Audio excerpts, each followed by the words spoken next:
Again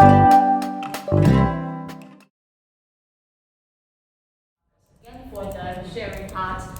So let's jump into the interview part. Basically, it will be your stage. Asking any questions you want. Maybe starting with. I should start? Yes. All right then. Let's see, what could I come up with?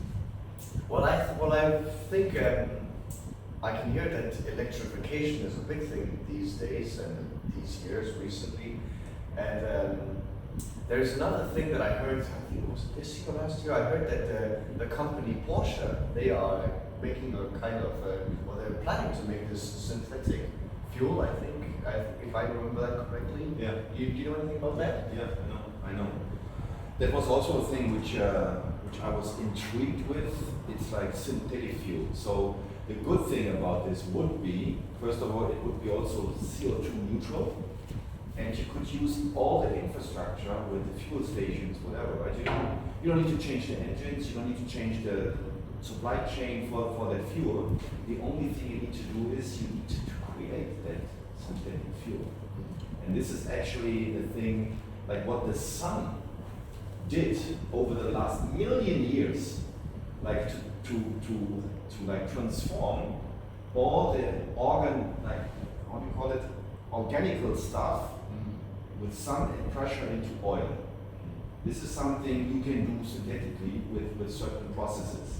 Problem is, these processes are very expensive. So, and far away from being, let's say, commercially utilizable for like all of the cars. You can do it, but I mean, I don't know exactly what the fair price for a liter of this synthetic fuel would be at that point, but not even comparable to the electric car. And that's the thing why people or companies are not really catching up on this. There were lots of approaches from companies doing this, even pilot factories of doing that process, but it doesn't catch up because the costs far away. Yeah, I think it's the difference between maybe small scale and mass Yes, production. yes, yes. And I think also hydrogen direction is another one that Yes. is relevant. Yes, it is. And I see it is absolutely relevant, but to my understanding, when you compare the efficiency of utilizing energy and to switch it, like, or to store it then, there is a factor 3 in between to use, let's say, the energy from the sun to store it in hydrogen and then to store it in a tank or to store it into a battery. Because we all have to realize one thing: the only energy which really is the source of energy is that planet, is the sun. Everything on that earth here is moving energy. Even you and me, whatever the energy needs for our cells to grow, is done by the sun. And to utilize that energy the best way, that's actually the thing for the future. And like again, when you compare these two energy transformation paths, one to the battery and the other one to hydrogen, there's a factor 3 in between. And this factor you cannot just like ignore, or you cannot even make it better. But there will be certain areas where it might make sense to utilize the energy stored in hydrogen. Let's say, for example, big trucks. I cannot believe that with the current technology of batteries, to have a 40-ton truck and to put like a ton of batteries into this to make that happen, because they don't stop every other hour or whatever. They go long distance. And long distance going with a battery, it doesn't really fit. Right? So for this kind of application, I'm pretty sure fuel cell will have its competitiveness. But for the like, let's say, passenger vehicles at that point, to build up a second infrastructure in parallel to the charging station, I don't see that coming at all. You can tell me Toyota, whatever, they do it, they show that this technology is possible, but the infrastructure to do like hydrogen fuel stations all over the place in parallel to existing gas stations and charging stations, that doesn't make sense to me. So that I'm not confident that it's going to. So okay, I see that Mr. have a capability, but was able to stay in one company, and then was able to predict that in the future the market will be like it's a digitization, and then was able to switch one company to another company. So obviously, would we to say that the market of petrol it have a definitely end with the development of this automatization? It's hard to say it has an end, but you know the automotive market is growing and growing and growing, right? That means like even in China, you will still have the ratio of people owning a car compared to other countries is very, very little. So there is a huge growth potential for even tier 2 or tier 3 cities where people now getting into the area where they can afford a car the first time. So there's still lots of growth, right? And my understanding is combustion engines utilizing fuel made of oil, they will still exist a long time. So there might be some markets where the penetration rate of EVs becoming very, very high, and some even up to 80-90%. But there will be still markets like they don't have the infrastructure for EV charging, so they will still rely for a long, long time on gasoline. But that means in terms of oil consumption, maybe you will reach a certain plateau, maybe even a little reduction, but not going to zero. I don't see that coming, me experiencing that in my life.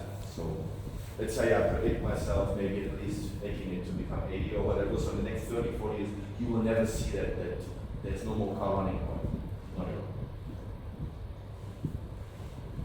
You mentioned that you have always had this passion for getting into designing and like designing the vehicles and stuff yourself. So right now that you're working with Huawei, I understand that you are also working with these automotive vehicle producing companies like in partnership. How much are you involved in that designing procedure now? Yeah, it's sad to say, but not at all anymore. And because right now I'm in a strategy position. So, and just to let you know, I'm not a designer of the shape of the car. That's not I'm not good in sketching or whatever. I like designs, but I'm not good in doing it. When I talked about designing was to design a certain functionality or technology in the car, which I said, I did it, right, to see myself. Even if maybe a customer from outside cannot see it, but to be part of that function. I did this for a long time, like at Audi, at BMW. I have a lot of these things where I can say I'm proud of myself, I did it. But in the role I'm right now, I'm like, let's say, out of this. I'm not doing any patents anymore. In the technology, I'm still interested, but I'm not working on this, like I'm programming or whatever. But what I'm doing right now is more to let companies come together and coming together in a way that they and their employees can do something big together to make that happen. This is now my new, let's say, function I want to design to make it happen, that these different organizations, different people with different skills coming together in the right way and then unleash their potential. That's what I'm into right now. From mechanical engineer designing parts to team structure designing. Team structure, even company, business structure design. Yes, exactly. Already? Actually. I also have one question.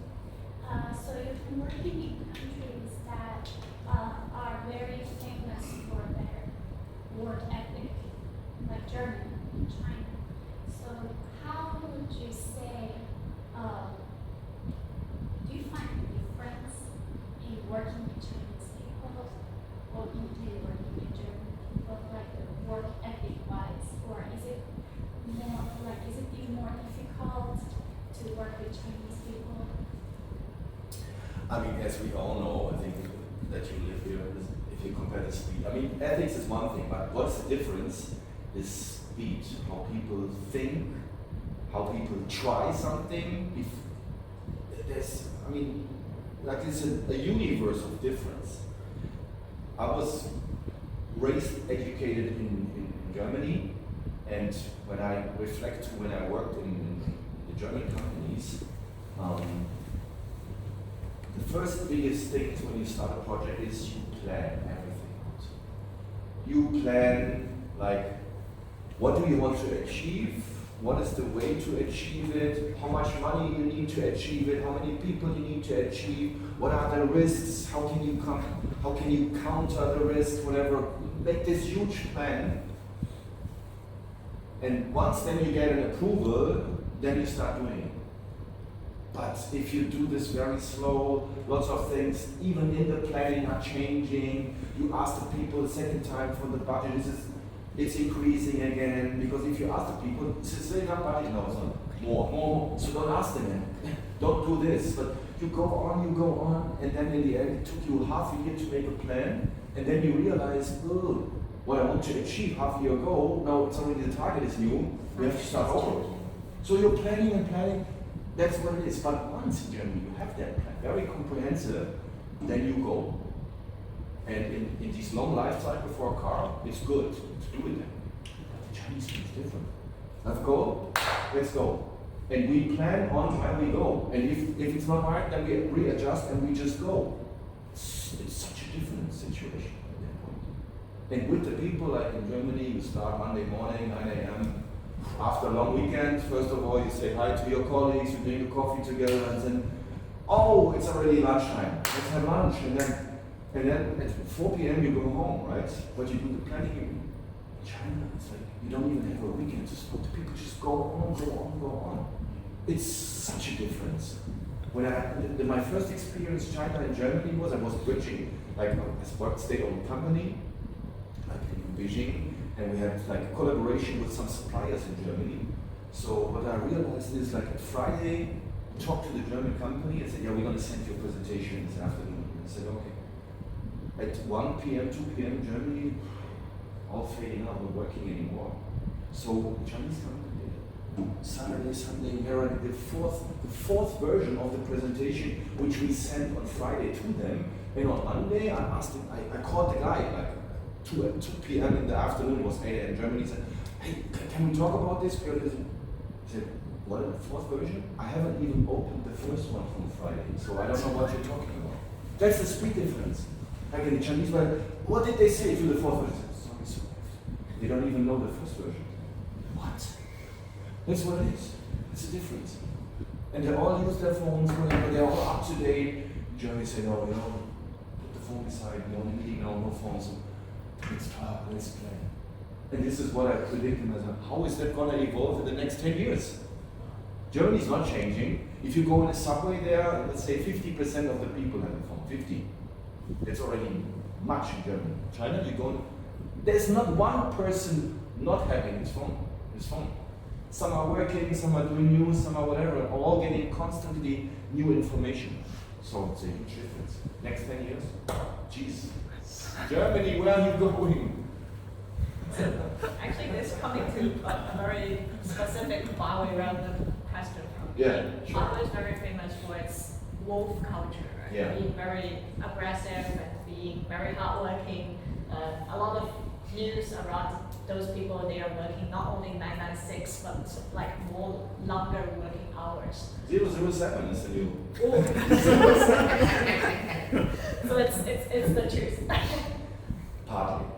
Not all. Even Huawei is a huge company. We have different divisions, and right now, I think, as you all know, we are in certain areas pretty much hit.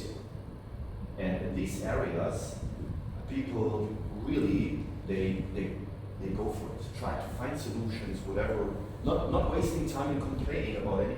Just feeling challenged and go and try to make it better. So, and these guys, they stay tonight.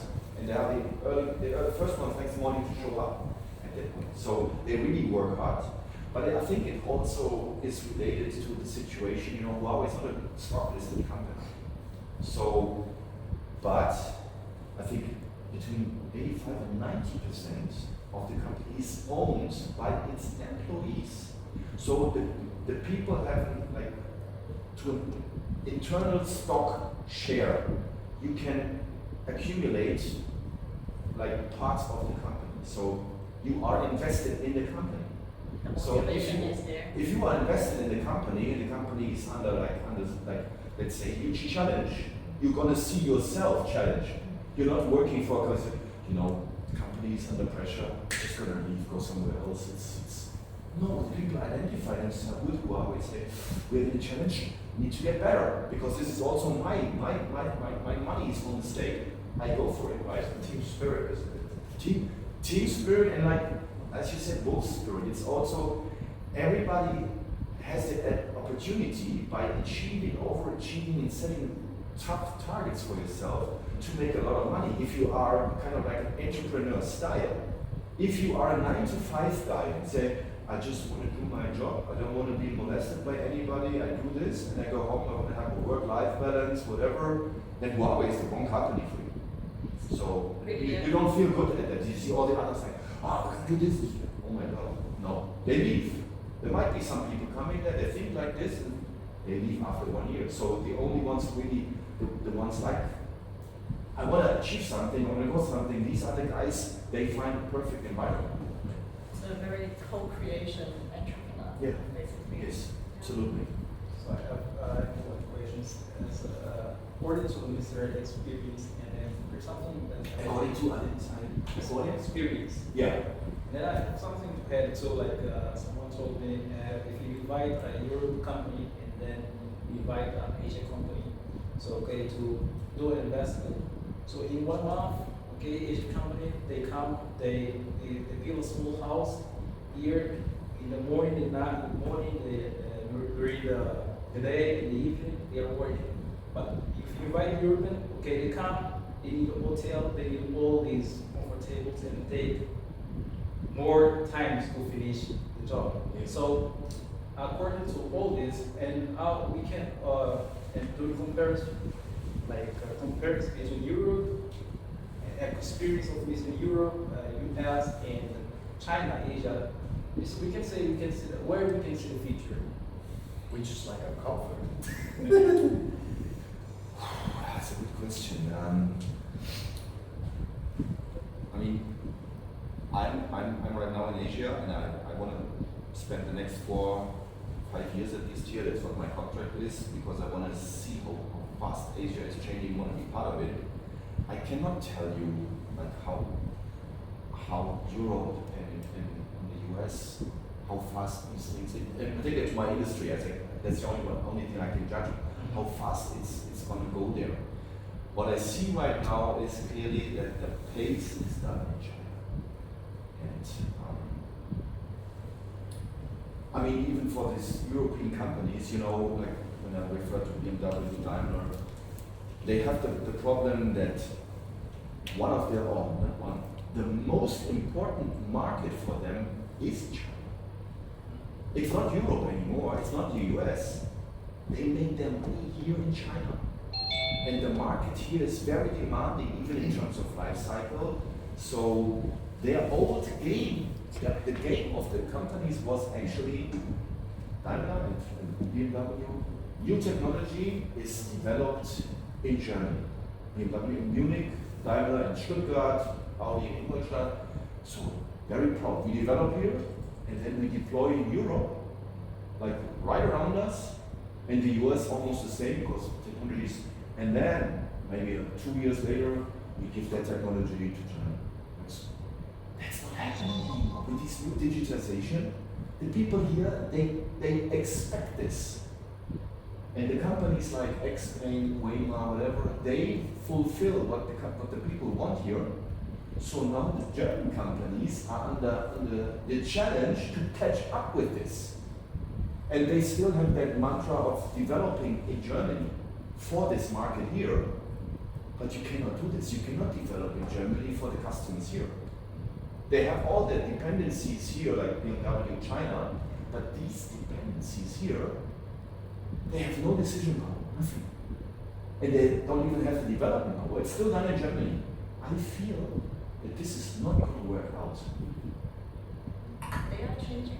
They are changing, but you know how much like power that needs to change? Totally understand, because for us as accelerator, we do corporate innovation. We dealing with BMW, we're dealing with Conti, all these different Yeah. brands, and the struggling or the difficulty part for pushing innovation within the organization is always like it's a co-decision they need to make with headquarters and also the China team. But we do see they're changing things. For example, BMW, they are having their startup garage here opening, and then a lot of innovation are happening within this country. So that's kind of the changes. But at the same time, I would say right now there's a lot of topics around user experience, right? It's super localized stuff. You need to have the customer insights before you actually dealing with the customer, and especially relevant to not only OEM but also the service relevant to the car. And that's actually what I see Huawei will be in a very advantageous position, because it's not only about car, it's about the ecosystem, it's about smartphone. Yeah. So how do you see this kind of convergence of everything? This thing, imagine yourself put 4 wheels on it and you can go inside it. It's going to be the car in 10, 15 years. Sorry. My prediction is once automated driving will be available, 95% of the people here, let's say at least in the big cities here, they're going to push that button. And once you push that button, you know what then happens? The connection between the driver and the car is cut. Because the car right now is developed for all these OEMs, like you have a connection to the steering wheel, you feel the car, you push the throttle and the brake. And these are the 3 dimensions you feel the car. This is your connection to the wheel, to the concrete, right? To the road. Mm. And this is where they all put the DNA in to make it a little different. The Mercedes is very comfortable. The BMW is very direct, responsive, sportive.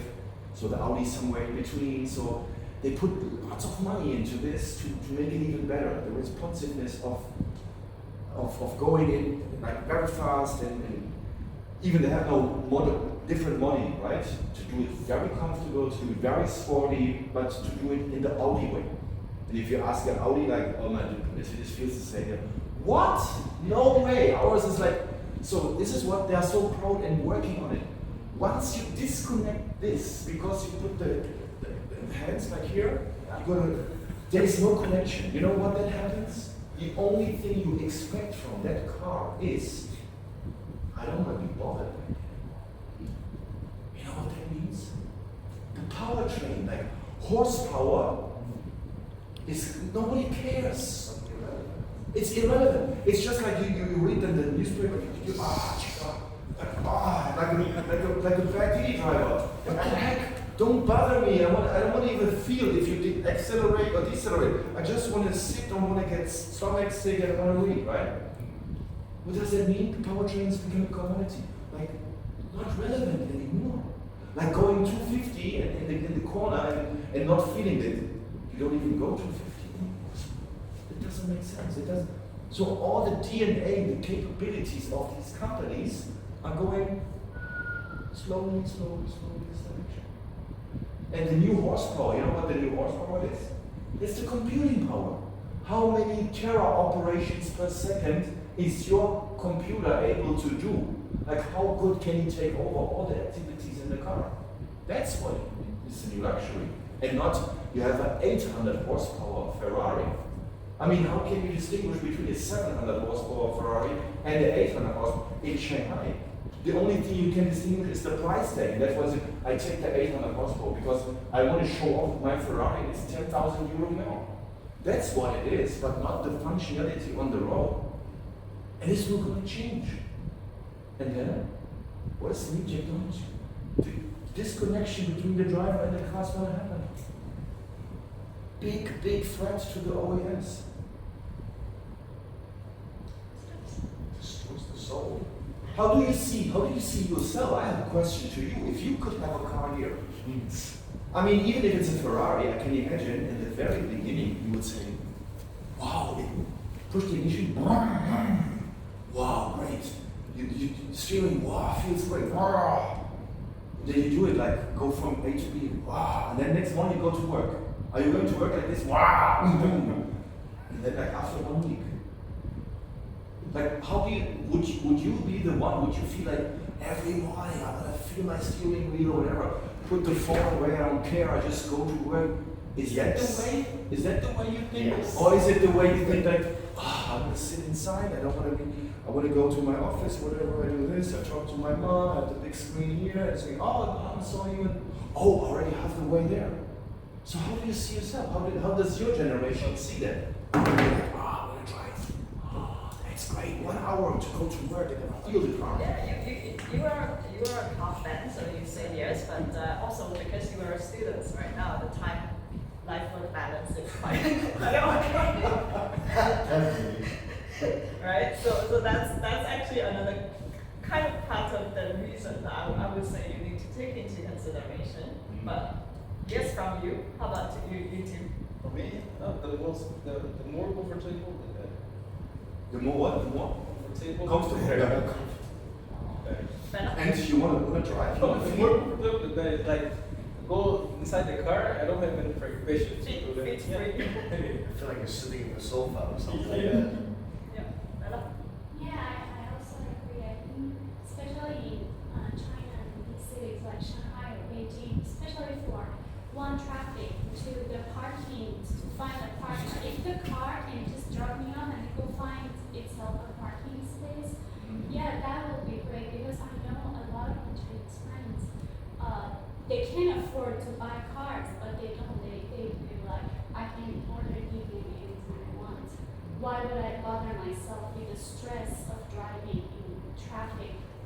And yeah, this technology, when you implement technology to cars, I think it's just like taking a cab, but you don't have to even bother yourself with waiting for a cab, especially if you want to go to work in the morning, you have to wait like a long time to go to taxi.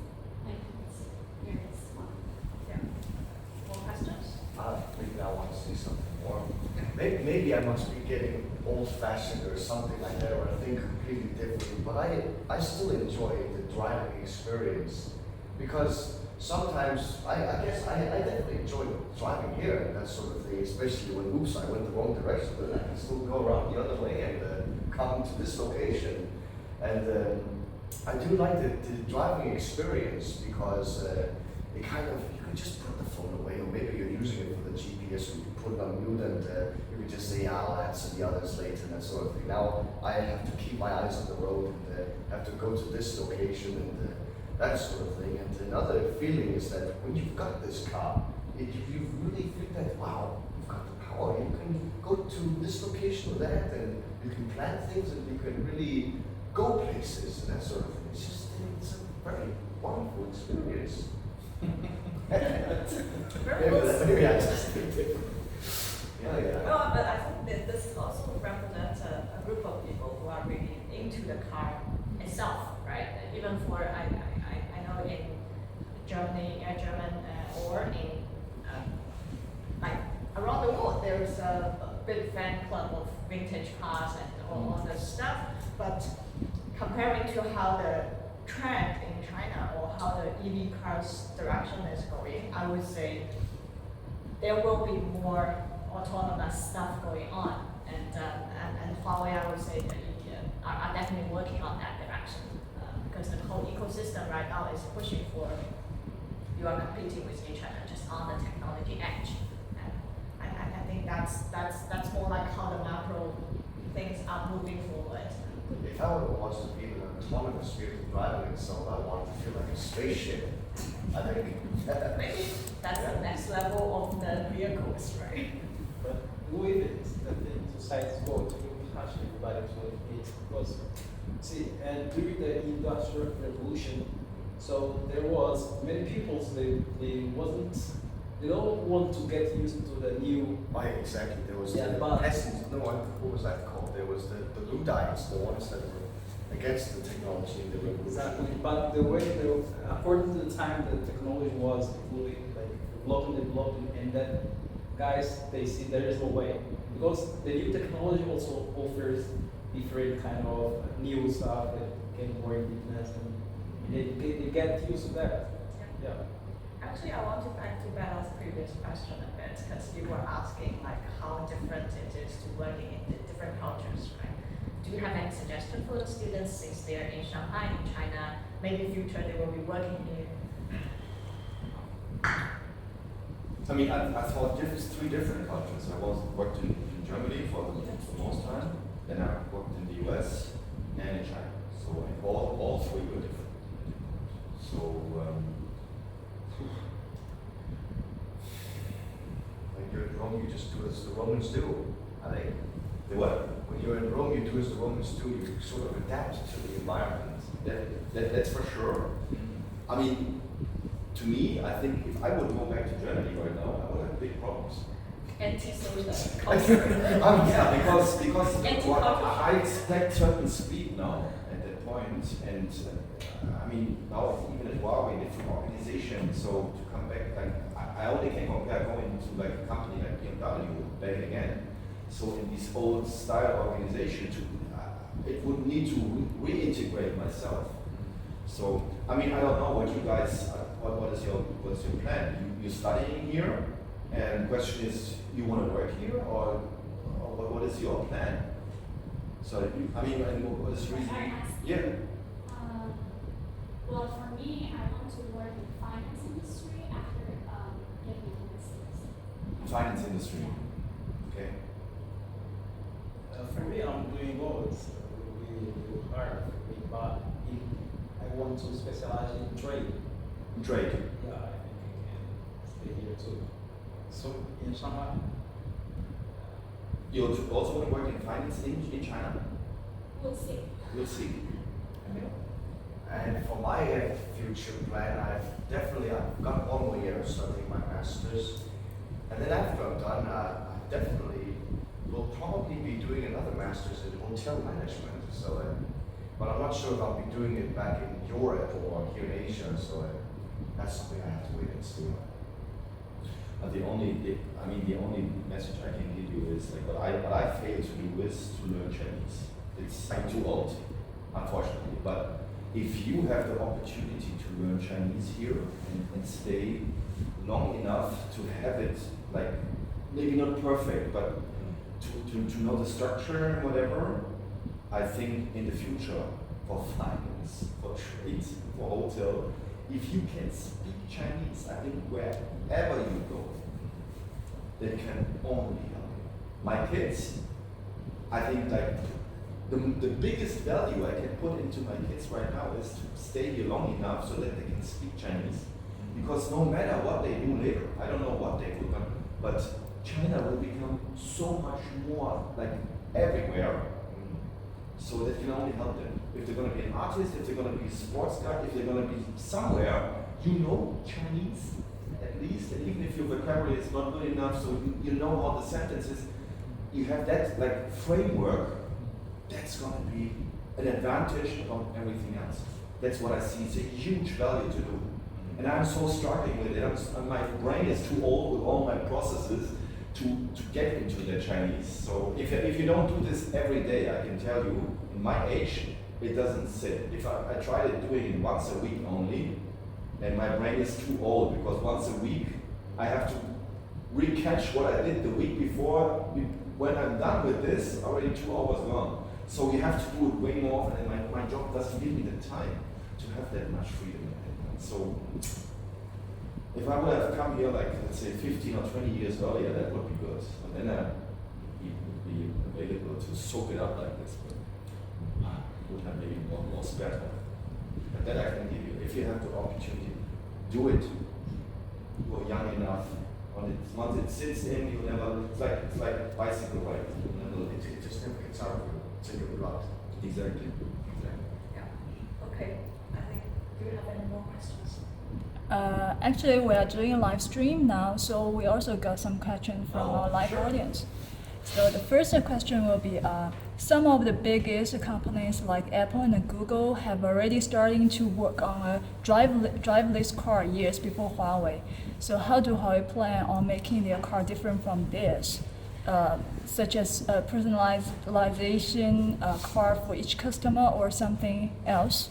This will be the first question. And the second question, how are those companies convince people that like driving that driverless car is a better product? The second question I didn't really understand. The driverless cars is a bad project?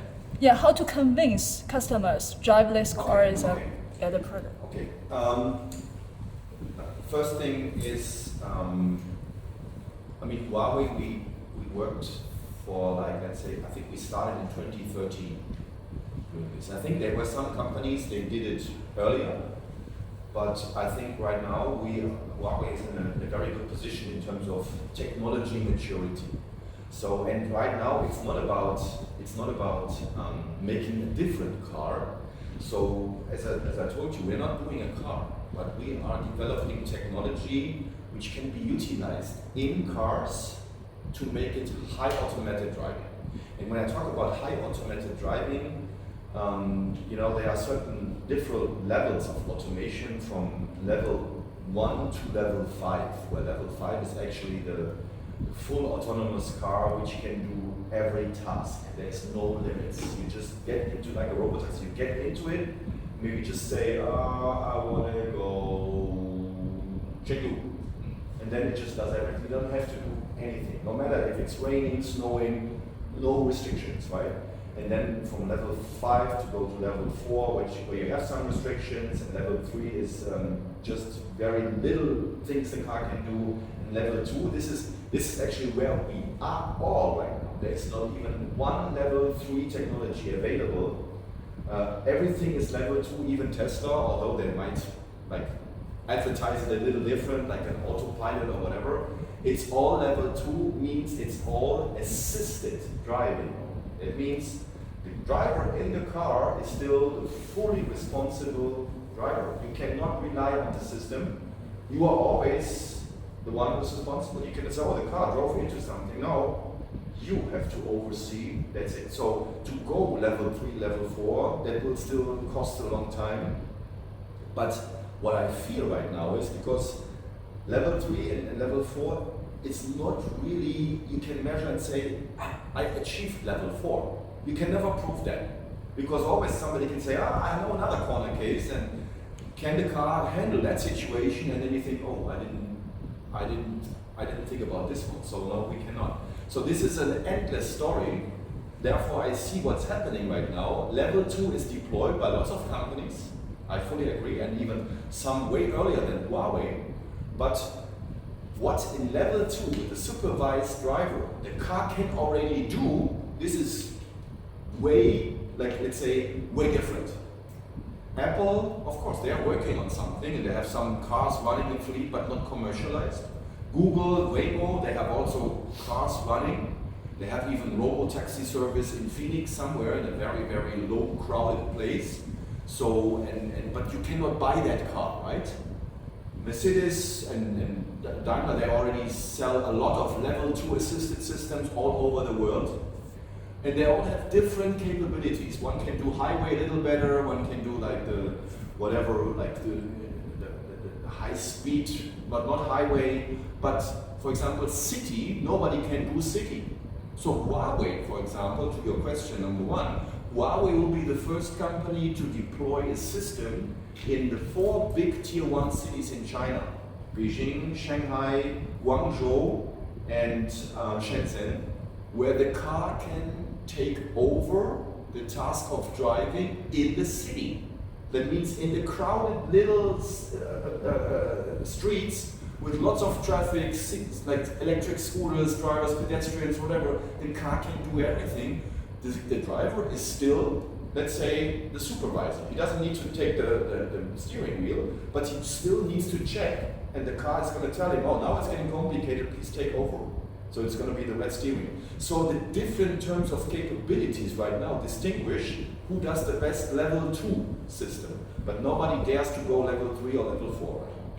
That's the thing. That's the first question. Question number 2 is, I think yes, everybody, if you ask somebody, you want to let the car take over, everybody has that, oh my God, I don't know how good the car is, right? And I think with this level 2 approach now, you are still a supervisor, you let the car do, and then you will learn.